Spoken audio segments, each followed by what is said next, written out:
नमस्कार मित्रों। Railway group D 2021 के विज्ञान के उन प्रीवियस प्रश्नों को लेकर हम लगातार आ रहे हैं जो पिछली बार पूछा गया था। और आप सबको पता है कि रेलवे ग्रुप डी अपने प्रीवियस प्रश्नों को पूछे जाने के लिए ही जाना जाता है। तो चलिए शुरू करते हैं सेशन को।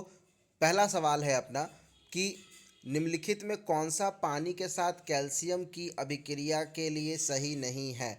तो ध्यान रखना है, सवाल यह है कि which of the following is not true for the reaction of calcium with water.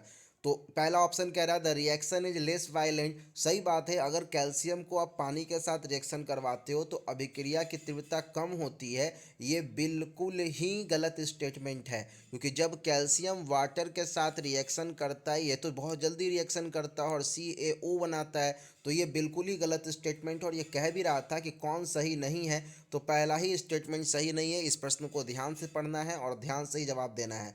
अगला प्रश्न कह रहा है कि स्थितिज ऊर्जा और गतिज ऊर्जा के योग को किस नाम से जाना जाता है। तो ध्यान रखना है कि स्थितिज ऊर्जा और गतिज ऊर्जा के टर्म को मतलब kinetic energy plus potential energy का जो सम होता है उसको आप मैकेनिकल एनर्जी के नाम से जानते हो। जो ये है मैकेनिकल एनर्जी कहलाता है, काइनेटिक एनर्जी और पोटेंशियल एनर्जी का सम टोटल। अगला प्रश्न कह रहा है कि असंतृप्त यौगिकों के दहन के दौरान डैश देखी जाती है। क्या होता है जब कंबशन होता है अनसैचुरेटेड कंपाउंड का। तो देखो, जब भी कोई अनसैचुरेटेड कंपाउंड बेसिकली डबल और ट्रिपल बॉन्डेड कंपाउंड होता है और जब इसका कंबशन होता है तो ये पीली पीली आग देती है। आप देखते हो कि गैस भी जब खत्म होने लग जाती है तो वो पीली पीली आग देती है। क्यों? क्योंकि वो वहाँ पर अनसैचुरेटेड कंपाउंड होता है। बेसिकली गैस जो होता है वो ब्यूटेन का बना हुआ होता है, लेकिन यहाँ पर क्या हो रहा है कि जब ये अनसैचुरेटेड हो जाए, मतलब जब ये C4H8 में कन्वर्ट हो जाती है, खत्म होने के बाद बेसिकली इसमें ऑक्सीजन जो है वो हाइड्रोजन से रिएक्शन कर जाता है और वाटर का फॉर्मेशन कर देता है गैस के अंदर, इसलिए वो पीली लौ देनी शुरू कर देती है। अगला सवाल है कि निम्न में कौन सी विधि जल को पंकिल जल से अलग करती है। Which of the following methods will separate water from muddy water. तो ध्यान रखना है कि फिल्टरेशन एक ऐसी प्रक्रिया है, निस्यंदन एक ऐसी प्रक्रिया है जिससे क्या होती है, पंकिल जल जो है वो अलग होती है, शुद्ध होती है। अगला प्रश्न है कि the energy possessed by a body due to its change in position और शेप इज कॉल्ड। स्थिति या आकृति में हुए परिवर्तन के कारण एक वस्तु में निहित ऊर्जा को क्या कहा जाता है। तो उसे स्थितिज ऊर्जा कहा जाता है। अब सीधी सी बात है, कोई भी ऑब्जेक्ट अगर विराम अवस्था में बनी हुई है और कोई एनर्जी अगर उसके पास है भी, तो वो कौन सी एनर्जी होगी, तो mgh होगी। और mgh किसका फार्मूला होता है, तो पोटेंशियल एनर्जी का होता है, स्थितिज ऊर्जा का फार्मूला होता है। अगला प्रश्न कह रहा है कि Ag प्लस और Cl माइनस के संयुक्त होने पर क्या बनेगा। तो भैया क्लियर है कि Ag प्लस और Cl माइनस को जब रिएक्शन करवाएंगे तो दोनों का चार्ज एक एक है, तो दोनों जब आपस में रिएक्शन करेगा तो केवल और केवल AgCl बना सकता है, जिसे आप क्या बोलते हैं, आर्गन क्लोराइड बोल, जिसे आप सिल्वर क्लोराइड बोल सकते हैं, जो यहाँ पर आपको दिख रहा है ऑप्शन डी में सिल्वर क्लोराइड। बढ़ते हैं अगले प्रश्न पर। अपना अगला प्रश्न है कि निम्नलिखित में कौन सी धातु उच्च तापमान पर भी ऑक्सीजन के साथ प्रतिक्रिया नहीं करती है। मतलब दिए गए एलिमेंट में से कौन सा एक ऐसा मेटल है जो ऑक्सीजन के साथ रिएक्शन नहीं करता है। ध्यान रखना है, सिल्वर कभी भी ऑक्सीजन के साथ रिएक्शन नहीं करता है। अगर सिल्वर ऑक्सीजन के साथ रिएक्शन करता तो कोई भी जो शुद्ध चांदी का जो चीज़ होता है उसका रंग बदलता, लेकिन शुद्ध चांदी अपना कलर कभी नहीं बदलता है, वो हमेशा वाइट होता है। रीज़न यह है कि शुद्ध चांदी जो है वो ऑक्सीजन के साथ रिएक्शन नहीं करता है। बहुत सारे लोग शीशा जवाब मारते हैं, जो बिल्कुल ही गलत है। अगला प्रश्न कह रहा है कि इथेनॉल के विकृतीकरण होता है, इथेनॉल का जो विकृतीकरण होता है वो कैसे होता है। तो ध्यान रखना है कि इथेनॉल का विकृतीकरण होता जो है उसके पानी के अनुपयुक्त बनाने के लिए होता है, make unsuitable for the drinking. ठीक है, तो अगर ऐसा नहीं होगा तो पानी कभी भी पीने के लायक नहीं होगा, सूटेबल नहीं होगा, इसलिए उसे ऐसा किया जाता है। सीधी सी बात है कि जब आप शराब पीते हो तो शराब आप सड़े हुए कीड़े का तो नहीं पी सकते हो, उसको प्यूरिफाइड किया जाता है और वही इथेनॉल का विकृतीकरण होता है। अगला प्रश्न कह रहा है कि वह प्रक्रिया है जिसमें अम्ल और क्षार मिलकर लवण और जल का निर्माण करते हैं। तो उदासीकरण न्यूट्रलाइजेशन वह प्रक्रिया है जिसमें एसिड प्लस बेस जब मिलते हैं तो वो किसका फॉर्मेशन करते हैं, तो वो फॉर्मेशन करते हैं सॉल्ट प्लस वाटर का। ठीक है, तो ध्यान रखना है कि एसिड प्लस बेस जब मिलेंगे तो सॉल्ट प्लस वाटर का निर्माण करते हैं और ये प्रक्रिया क्या कहलाती है, न्यूट्रलाइजेशन की प्रक्रिया कहलाती है, उदासीकरण की प्रक्रिया कहलाती है। अगला प्रश्न क्या कह रहा है? कह रहा है कि निम्नलिखित में कौन सी भौतिक इकाई एक वस्तु की स्थिति या एक समान गतिशील स्थिति को बदलती है या बदलने का प्रयास करती है? तो वो है फोर्स। बल जो होता है वो किसी भी वस्तु की स्थिति को बदलती है या उसे बदलने का पूरा पूरा प्रयास करता है, ये होता है आपका बल। अगला प्रश्न कह रहा है कि निम्नलिखित में कौन सा बायोमास ऊर्जा का एक स्रोत नहीं है? तो ध्यान रखना है कि एटॉमिक एनर्जी, परमाणु ऊर्जा जो है वो बायोमास ऊर्जा का स्रोत नहीं है। बहुत ही इंपॉर्टेंट प्रश्न है। अगला प्रश्न कह रहा है मित्रों कि 12 डिग्री सेल्सियस पर जल की भौतिक अवस्था क्या होती है? What is the physical state of water at 12 degree Celsius? तो 12 डिग्री सेल्सियस पे जल की भौतिक अवस्था ये होती है कि जल लिक्विड होता है। ध्यान में रखना है 12 डिग्री सेल्सियस एक नॉमिनल टेम्परेचर है, जब बर्फ़ भी क्या हो जाएगा, लिक्विड के फॉर्म में आ जाता है। अगला प्रश्न कह रहा है कि how many moles are present in 60 gram of helium? ठीक है, तो ध्यान रखना है कि 60 ग्राम कह रहा और हीलियम का वजन होता है 4। ठीक है, तो 4 को जब 60 से भाग लगाओगे तो आएगा 15, और यही जवाब अपना दिया भी है 15 मोल। ठीक है। अगला प्रश्न कह रहा है कि क्या बेकिंग सोडा रासायनिक रूप से बेकिंग पाउडर से अलग हो सकता है? तो जी हाँ, ये बिल्कुल हो सकता है, क्योंकि बेकिंग सोडा का बाइकार्बोनेट है, जबकि बेकिंग पाउडर सोडियम बाइकार्बोनेट और टार्टेरिक अम्ल का मिश्रण होता है। ठीक है, तो ये बिल्कुल किया जा सकता है और इसकी पूरी पूरी पॉसिबिलिटीज़ है। मित्रों, हम आपको बता दें कि हमारी टीम आशुतोष शुक्ला ऑफिशियल अब आ चुकी है आपके अपने अनअकैडमी पर भी।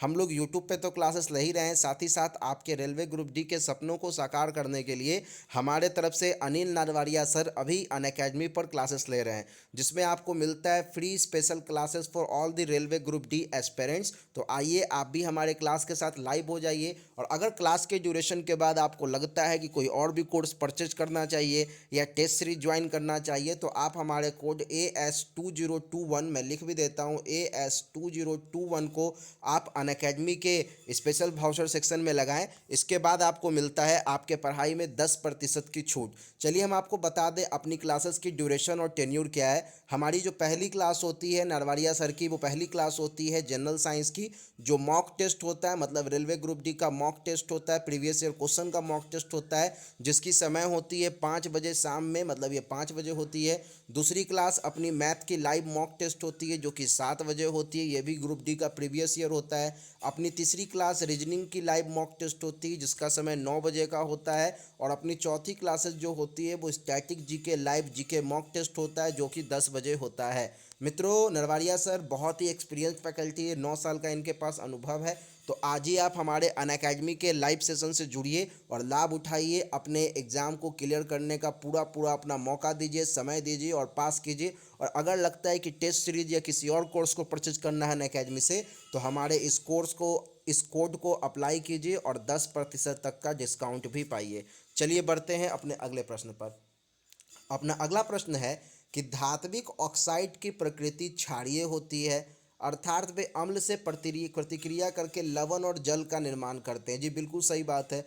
तो उस धात्विक ऑक्साइड का नाम बताएं जो अन्य से भिन्न है। तो देखो Al2O3 जो है वो अन्य से भिन्न है। क्यों? क्योंकि एल्युमिनियम जो है वो एक मेटल है और ऑक्सीजन जो है वो एक नन मेटल है। ठीक है, और इन दोनों को जब रिएक्शन करेंगे तो एल्युमिनियम का चार्ज होता है 3, ऑक्सीजन का चार्ज होता है 2, ये दोनों हो जाएंगे क्रॉस मल्टीप्लाई। तो क्या हो जाएगा, इसका 2 इस पे गया तो बनेगा Al2, और इसका 3 इस पे आया तो बनेगा O3। तो ये किसका फॉर्मेशन करेंगे, Al2O3। बाकी जितने भी हैं वो सब के सब क्या करते हैं, एक न्यूट्रल कंपाउंड का ही फॉर्मेशन करते हैं। अगला प्रश्न क्या कह रहा है? अगला प्रश्न कह रहा है कि which gas is released when bleaching powder is added to water. ठीक है, जब ब्लीचिंग पाउडर को पानी में मिलाएंगे तो कौन सा गैस जो है कि नहीं वो रिलीज होता है? तो देखो, जब आप इसे पानी में मिलाते हो तो बेसिकली यहाँ से क्लोरीन गैस रिलीज होता है, इसे ध्यान में रखना है। तो chlorine is the right answer. अगला प्रश्न कह रहा है कि घटते हुए प्रतिक्रिया के क्रम में व्यवस्थित आम धातुओं को इस प्रकार से माना जाना चाहिए। तो वो एक्टिविटी सीरीज होता है। ठीक है, कौन कितना एक्टिव होगा वही उसके एक्टिविटी सीरीज से पता चलता है। अगला प्रश्न है कि which of the following is used in the preparation of vinegar. Vinegar में किसका इस्तेमाल होता है? तो एसिटिक एसिड का इस्तेमाल होता है। ध्यान रखना है, विनेगर जो है उसमें किसका इस्तेमाल होता है? तो एसिटिक एसिड का निर्माण होता है। मनुष्यों के लिए श्रवण ध्वनि की आवृत्ति की रेंज क्या है? तो 16 हर्ज से 20,000 किलो हर्ज होती है, 20,000 किलो हर्ज होती है। ध्यान रखना है, यहाँ पे किलो हर्ज मेंशन किया है, तो यही है आपका बिल्कुल सही जवाब। अगला प्रश्न कह रहा है कि निम्न में तत्वों में से कौन सा बहुपरमाणविक है, कौन पॉलीएटॉमिक है। तो ध्यान रखना है सल्फर पॉलीएटॉमिक है। रीजन कि सल्फर के S8 होते हैं फॉर्मूला, जबकि आर्गन केवल Ar होता है, सोडियम Na होता है, ऑक्सीजन का भी O2 या O3 होगा, लेकिन सल्फर S8 होता है जो कि पॉलीएटॉमिक एलिमेंट है। ध्यान रखना है इस बात को। अगला प्रश्न कह रहा है बताइए इनमें से कौन अलग है। तो भैया निश्चित रूप से कांच अलग है, क्योंकि ये सब के सब मेटल है, जबकि कांच कोई मेटल वगैरह नहीं है, इसलिए कांच जो है वो अलग है। अगला प्रश्न है कि ध्वनि की दृढ़ता जो दोहराए प्रतिबिंब का परिणाम होती है, इसे क्या कहा जाता है। The repeated reflection that result in the persistence of sound. अच्छा, जब आवाज़ जाए और टकरा के वापस आ जाए तो इसे आप क्या बोलते हैं। इसे आप रिवर्बरेशन बोलते हैं, प्रतिध्वनि बोलते हैं, जब ऐसी प्रक्रिया होती है तो। अगला प्रश्न बोल रहा है कि कार्बन के उपयोग द्वारा अपचयन करके निम्न धातुओं में से किसको प्राप्त नहीं किया जा सकता है। तो सोडियम को प्राप्त नहीं किया जा सकता है। ध्यान रखना है कि which of the following metal is not obtained by the reduction of the using carbon. तो सोडियम आप बाहर नहीं निकाल सकते हो। बहुत ही इंपॉर्टेंट क्वेश्चन है, ये बहुत बार पूछा गया है। अगला प्रश्न है कि बर्फ पानी पर तैरती है क्योंकि इसका घनत्व क्या होता है। तो पानी से कम होता है, और जिसका भी घनत्व पानी से कम होता है वो क्या होगा, तैरना चालू कर देता है। और ये तो आपने पढ़ा भी है, आर्किमिडीज का उत्प्लावन का सिद्धांत, बायोन्सी फोर्स ऑफ आर्किमिडीज। अगला प्रश्न कह रहा है कि निम्नलिखित उदाहरणों में से किसी में एक एथलीट का त्वरित वेगम अधिकतम होगा।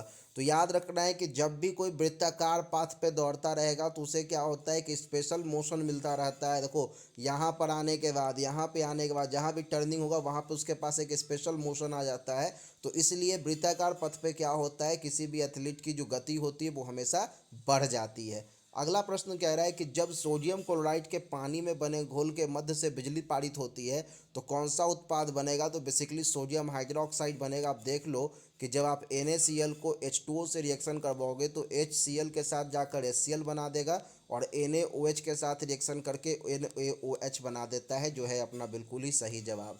बढ़ते हैं अगले प्रश्न पर। उससे पहले हम आपको बता दें, हमारी टीम लेकर आया है आप लोगों के लिए ब्रह्मास्त्र का एक सीरीज। इस ब्रह्मास्त्र सीरीज में बेसिकली हम लोगों ने रेलवे ग्रुप डी और रेलवे NTPC के वो सभी प्रश्नों को शामिल किया है जो रेलवे ने पिछले हर एक एग्जाम में पूछा है। मतलब इसमें 2016 से 2021 तक का जितना भी इम्पोर्टेंट प्रीवियस ईयर क्वेश्चन है रेलवे का, उसे दर्ज किया गया है। मित्रों, आप इस किताब को हमारे YouTube के डिस्क्रिप्शन बॉक्स से प्राप्त कर सकते हैं। जाइए, पढ़िए और सफल होइए। और इसी आशा की किरण के साथ अपनी क्लास अभी की होती है समाप्त। धन्यवाद। Thank you friends, thank you.